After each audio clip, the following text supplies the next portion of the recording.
This week, the market got one message from oil, and basically no one liked it. AP reported on March 20th that Brent crude settled around $112 a barrel and US crude near 98. That move matters because oil is not just a trader problem. It gets baked into shipping, flying, packaging, plastics, fertilizer, and the energy bill behind almost every physical thing.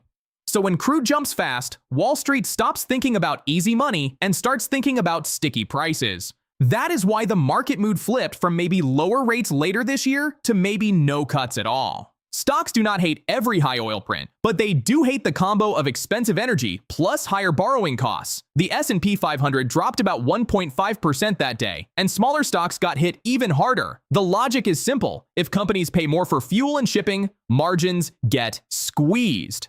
If bond yields jump at the same time, borrowing gets pricier for businesses and consumers. That is a double hit.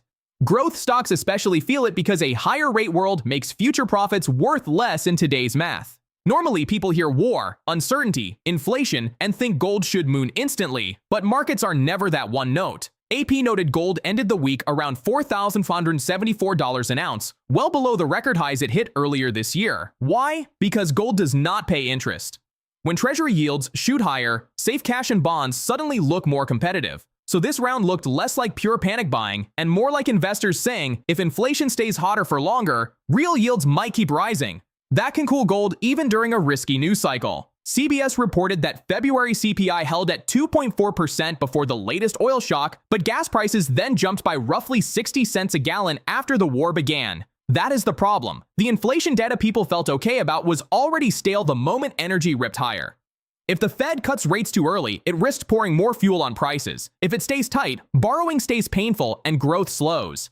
That is why traders pulled back from betting on rate cuts. The Fed cannot drill for oil, and it cannot magically lower geopolitical risk, so it is stuck watching whether this turns into a short spike or a long, sticky inflation wave. Three things matter now.